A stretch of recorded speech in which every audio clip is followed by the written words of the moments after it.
Y yo quiero que lo recibamos con un fuerte aplauso, ese de hombre también, de esa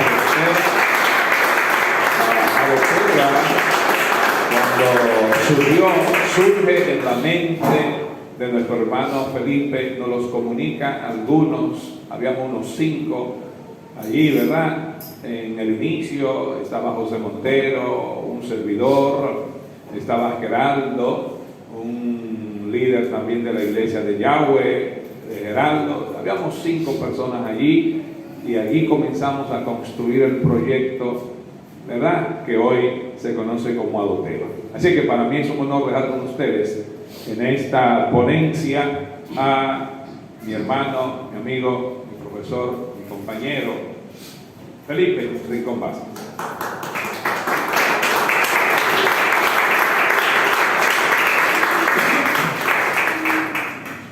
Bendiciones y paz para todos. Amén. Me place estar con ustedes para hablar sobre este tema. Me han invitado a hablar acerca de la importancia de la elaboración de una teología contextualizada al pensamiento sociocultural de la República Dominicana. Es decir, sabemos que la teología tiene como tarea explicar la razón de ser de todas las cosas y de manera especial la relación del ser humano con su creador, pero eso se hace a partir de la revelación divina y haciendo uso de los medios de investigación científico-filosófico. Y en esta posición obedece al hecho de que el lugar desde donde se hace teología no es irrelevante. Quiero empezar con una cita de un autor, Urs von Balthasar,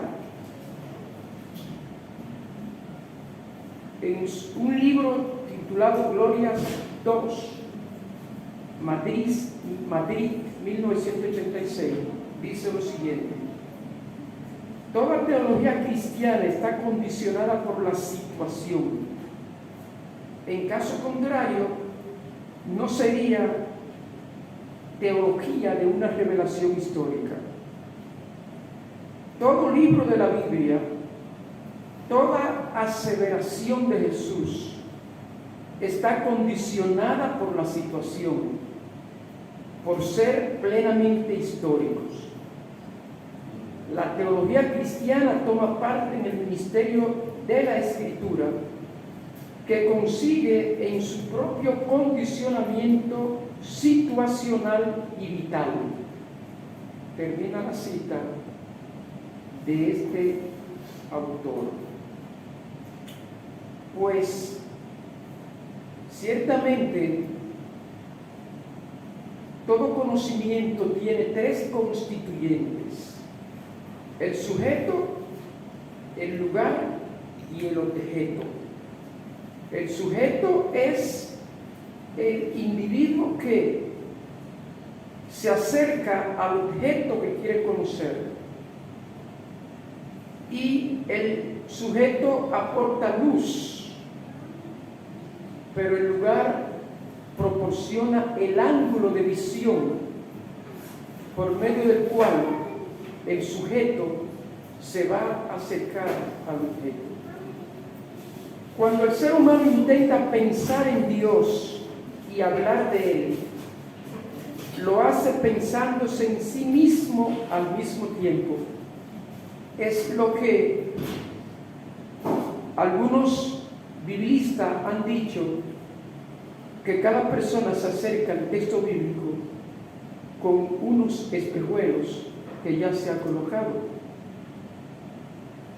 Las cosas y los seres humanos estamos en un lugar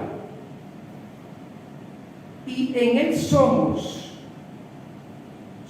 de Él, con Él y por Él. Existe una interpenetración que termina haciéndose que ese lugar en cuanto tal nos configure a nosotros y nosotros configuremos al lugar en el cual estamos ubicados. El lugar es una realidad que pertenece no solo al mundo físico, no solo está en relación con el espacio, sino con el ser. Y desde uno y otro establece el marco en que la vida humana recibe consistencia y sentido. Las palabras constituyen forma de vivir y de sentir, antes que forma de hablar y de comunicar, dan de sí lo que en intimidad somos nosotros, los hablantes. La palabra lugar tiene 3 niveles de significación. Uno es el orden físico, otro es el orden intelectual y el tercero, el orden moral. El primero, es decir, el orden físico, trata del sitio o emplazamiento en que nos encontramos, mientras que el segundo, es decir, el orden intelectual, habla de condiciones de posibilidad para poder realizar las operaciones correspondientes al ejercicio de una profesión. Y en el tercero, es decir, en el orden moral, hablaríamos de puesto, de misión y responsabilidad. Donde está nuestro sitio, donde está nuestro origen, allí están las fuentes de nuestra fecundidad y a la vez que nuestro puesto y nuestra responsabilidad. Allí donde una persona se afirma, se hinca en la tierra, elige existir y trabajar en ese mundo. En una palabra, allí decide consistir. Ese es su lugar y nunca ese lugar será anulable del todo. No puede perder su memoria, no puede perder su lugar, aunque se mueva hacia otro espacio. Cuando nosotros analizamos un poco la historia de las religiones aquí en la República Dominicana, en la isla de Santo Domingo, observamos que es un hecho que en República Dominicana no existe o ha existido muy poco pensamiento teológico emanado desde el lugar existencial que nos ha tocado vivir. En general, nuestros pensamientos teológicos son importados. Hasta los manuales de escuela bíblica utilizados en nuestras iglesias son importados. No es necesario que nosotros fundemos una nueva religión, pero sí que presentemos una contextualización desde nuestra experiencia sociocultural. Los pobladores del continente americano, antes de la llegada de los españoles y demás conquistadores, eran polisteístas. Es imposible hablar acerca de una religión de los indígenas, pero se pueden señalar alguna característica entre la que sobresale el animismo. Es decir, que no tenían una distinción entre el mundo anímico y el inanimado. Así, los árboles, ríos y aún las piedras de la tierra, según sus creencias, contenían una forma de vida que podía ser de ayuda o desayuda a la humanidad. Al llegar los conquistadores, introdujeron el monoteísmo a este continente, pero como su política era esclavista, Esto hizo que causara repulsión antes que conversiones. Al producirse una mezcla entre los criollos y europeos, los criollos, adoptaron el catolicismo, pero adaptándolo a un sincretismo de religión particular. Muchos esclavos que fueron transportados al Nuevo Mundo desde las costas occidentales de África, ellos vinieron para trabajar en provecho de los blancos, pero estos trajeron sus costumbres, sus creencias y sus ritos yoruba. Los yorubas, que provienen de Nigeria y comprenden un número importante de grupos étnicos, trajeron sus tradiciones, sus mitos, sus cantos al son del tambor. Ellos creían que las fuerzas cósmicas podían ser perturbadas por las acciones inmorales, cuyo efecto era desequilibrante y perjudicial para la humanidad, para la naturaleza y para sus autores.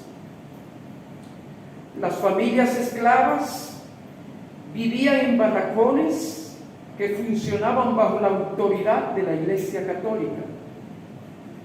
Los esclavos aprovechaban que se les daba el domingo como día libre para ellos celebrar sus bailes, cantando y tocando el tambor. Así, por medio de su música y el sincretismo que crearon con las doctrinas católicas, escondían una serie de creencias que se mantienen hoy en la cultura de muchos pueblos latinoamericanos, incluyendo el nuestro. La santería es común en todos los pueblos latinoamericanos. Y este es el término que identifica las creencias yorubas que se formaron en Cuba con la doctrina católica hasta llegar a un sincretismo religioso.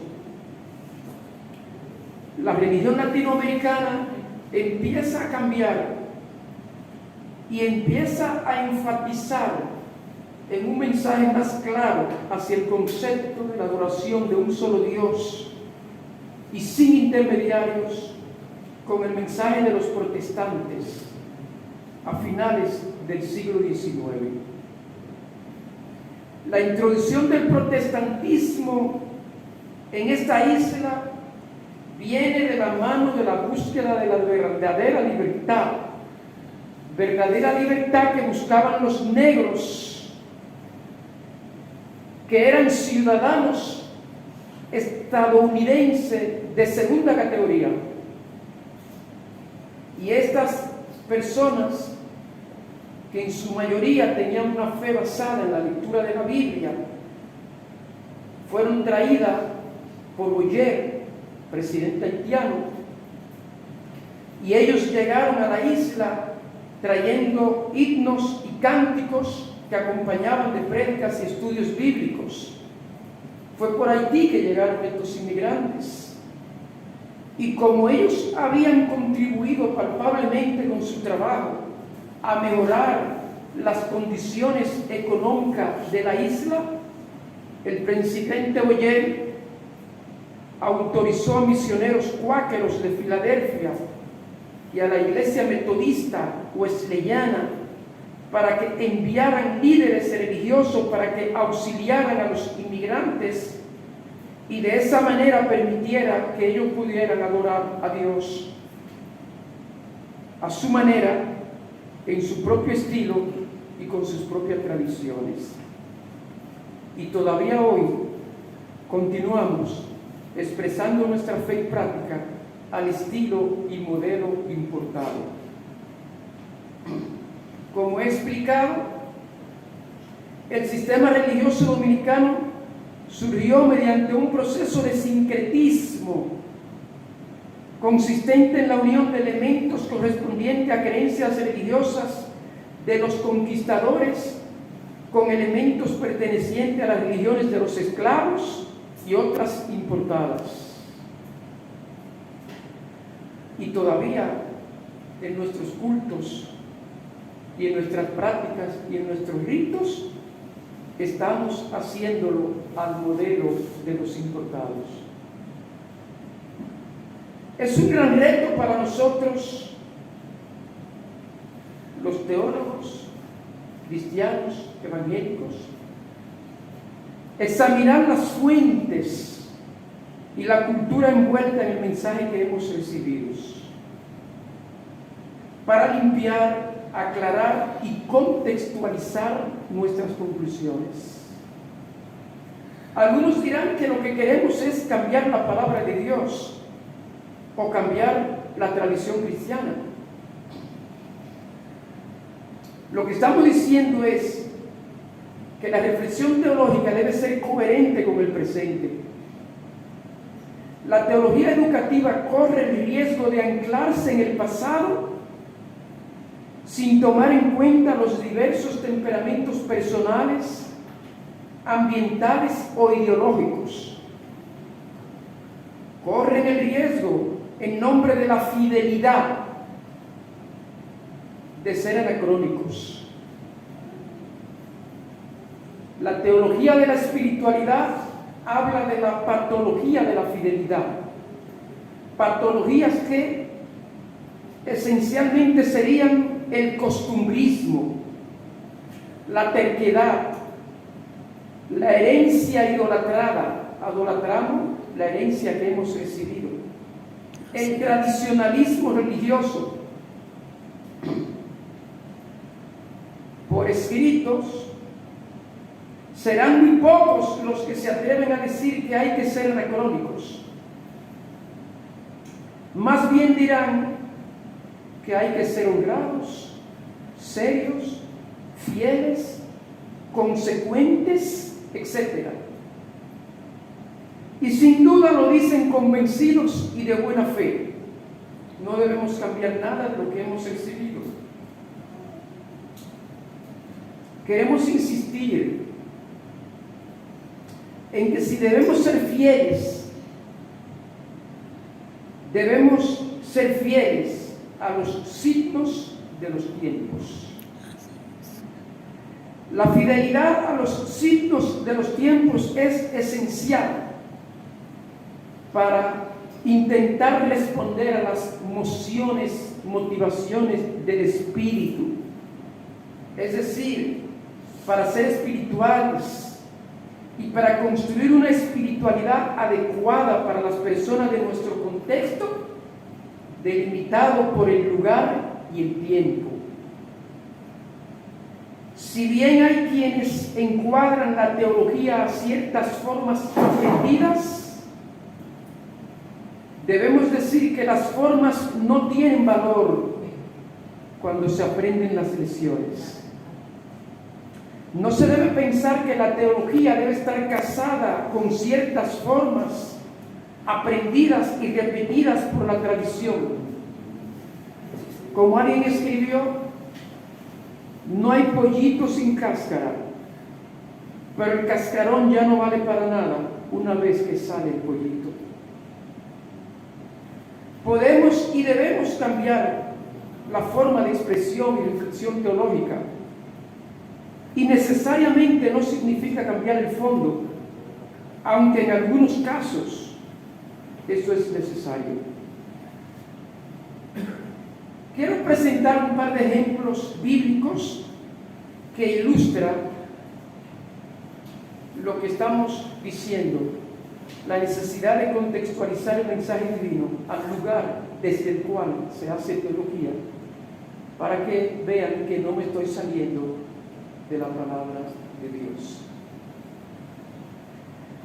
La parábola del hombre prudente y el insensato, registrada en Mateo capítulo 7, versículo 24 al 27, y Lucas capítulo 6, 47 al 49. Al analizar ambas escrituras, nos surgen las preguntas siguientes. ¿Quién tumba la casa? ¿La lluvia o la corriente de agua causada por una inundación. ¿Cómo se construye la casa? ¿Sobre la roca que está sobre el terreno? ¿O se cava una zapata para integrar la casa? El hombre insensato construye la casa sobre la arena o sobre la tierra. Esa pregunta surge porque al examinar, por ejemplo, a Mateo dice que el hombre prudente edificó su casa sobre la roca, que cayó lluvia, vinieron torrentes, soplaron los vientos y vistieron contra aquella casa, y la casa no se cayó. Pero el insensato edificó su casa sobre la arena. Cayó la lluvia, los vientos soplaron y la casa se cayó. Sin embargo, Lucas, que también es palabra de Dios, nos dice que el hombre sensato, al edificar la casa, cavó profundamente y puso los cimientos sobre la roca. Es decir, hizo una zapata y enterró la casa en la zapata. Que al sobrevenir una inundación, no una lluvia, sino una inundación, rompió el torrente contra aquella casa. No destruyó la casa del hombre prudente, pero destruyó la del insensato, porque el insensato edificó la casa sobre la tierra.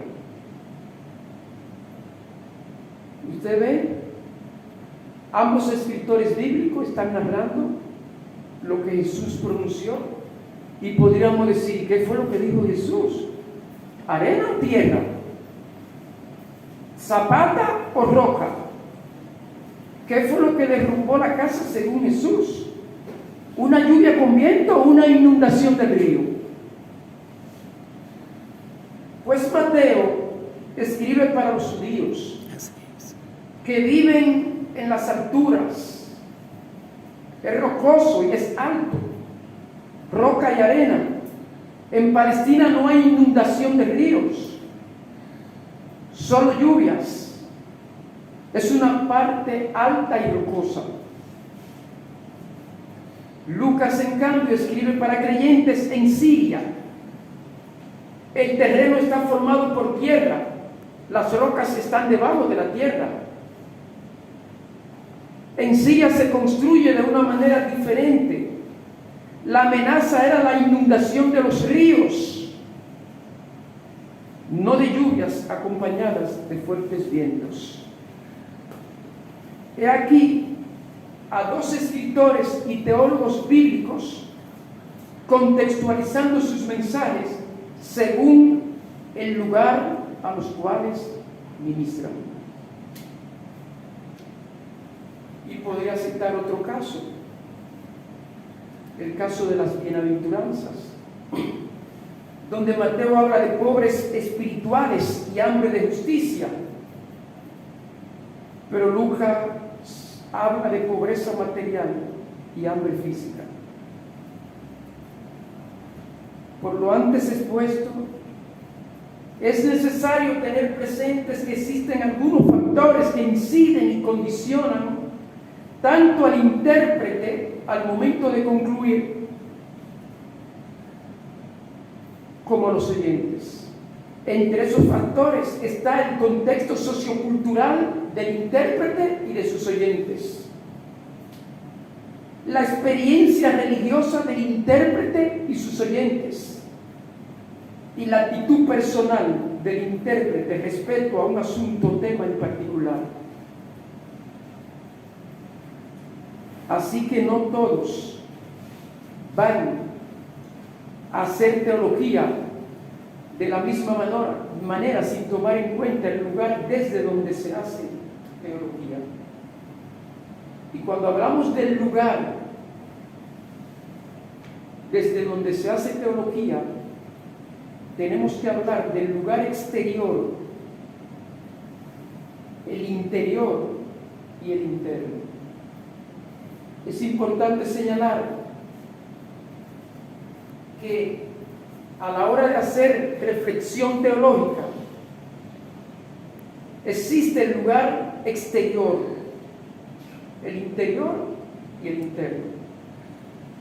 Hablar del lugar exterior de la teología es hacer referencia a los lugares desde donde los seres humanos hacen la actividad espiritual. Los seres humanos formamos parte de instituciones y somos sostenidos por unos poderes sociales y económicos desde donde hacemos nuestras reflexiones teológicas. Cada oficio material, cada misión espiritual y cada profesión tiene un lugar exterior, o un enclave, o una organización de la vida humana, a la vez que dentro de una relación social. No es la misma teología que se hace desde la universidad, que la que se hace desde la iglesia, que la que se hace desde la comunidad. Cada uno lo hace desde un lugar determinado, con unos poderes sociales, económicos distintos. Y hablar del lugar interior de la teología es hablar del quehacer mismo o leyes de funcionamiento, exigencias que hay que responder como condición para alcanzar los fines a los que se tienen. Y por eso se habla en teología de el objeto de la teología, de los fines de la teología y de la tarea que tiene la teología. Todo eso tiene que ver con el lugar interior de la teología. Objeto, tarea y fines que nos proponemos. Y hablar del lugar interno del teólogo es hacer referencia a la actitud personal, a la forma permanente de corresponder a lo que tal misión exige, a la luz de la cultura, la experiencia y todo lo que ese teólogo tiene. Por eso no es lo mismo hacer teología desde Europa, no es la misma conclusión que saca la teología desde África, la teología latinoamericana, la teología norteamericana, que lo que nosotros podemos sacar como conclusión desde nuestra tierra, desde nuestra experiencia y desde nuestra formación. Porque entonces seguir nosotros repitiendo teologías que se hacen en otras tierras y que son importadas? Teología realizada por personas que tienen otras necesidades diferentes a las nuestras. Existen varios fundamentos sobre los que la teología se apoya: la escritura, los testigos, la comunidad, la experiencia y el Espíritu Santo. A la luz de esta breve reflexión, preguntar por el lugar de la teología significa preguntar ante todo por las realidades a partir de las cuales nace y con las cuales debe perdurar en comunicación permanente. Luego, por el emplazamiento físico, el ámbito espiritual y social en el que ella se ejerce, y finalmente por las determinaciones culturales y religiosas del sujeto que las hace posible, como una reflexión justa respecto del objeto sobre el cual versa y de cumplir los fines que se proponen. La teología ha sido en la historia del cristianismo una actividad espiritual hecha por unos hombres y mujeres que vivían en unos lugares, formado por unas instituciones y sostenido por unos poderes sociales y económicos, muchas veces, generalmente, distinta de la realidad en que nosotros estamos viviendo, del tiempo en que nosotros estamos viviendo, una delimitación de tiempo y de lugar muy diferente, por lo cual procede reflexionar desde nuestro lugar exterior, interior e interno, lo que hemos recibido por medio de la tradición y ponerlo en un contexto asequible para nuestra generación, para que no ocurra, para que no siga ocurriendo lo que está ocurriendo, para que no siga ocurriendo el hecho de que en un país como la República Dominicana, donde todavía en el 2013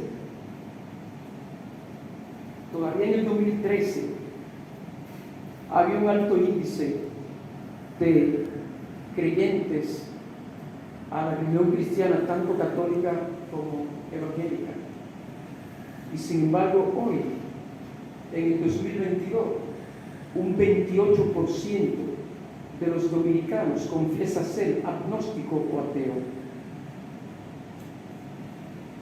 Para que no ocurra en la República Dominicana lo que ocurrió en los Estados Unidos, que siendo los Estados Unidos la madre del protestantismo que enviaba misioneros a toda parte del mundo, hoy en día Estados Unidos es la madre que exporta otras ideologías contrarias al cristianismo, que los que están gobernando en los Estados Unidos hoy son los hijos de los que se criaron en las iglesias de los fundadores de los Estados Unidos, que España y Francia, que eran madres del cristianismo católico, hoy representan el ateísmo y las ideologías contrarias al cristianismo, que Dios está muerto en Europa y que se está muriendo en Norteamérica, y que aquí está avanzando un peligro, 28%. Ya usted ve los ateos, los programas populares, programas que incluso son de medicina y otra cosa, y ya los ateos lo han arropado. ¿Por qué? Porque nosotros estamos repitiendo dogmas y tradiciones de otro tiempo, que quizá en otro tiempo tuvieron sus efectos, pero ya hoy no. Ya hoy no. Ya nosotros debemos reflexionar en un común acuerdo entre teología, filosofía y ciencia, llegar a nuestras conclusiones. Por ello es que nosotros le invitamos a que desde el lugar donde usted esté, piense y decida hasta dónde usted se va a comprometer a responder al llamado que se le está haciendo de unirse para reflexionar y extraer conclusiones que puedan cambiar el curso de la historia. Bendiciones y paz para todas las personas aquí presentes.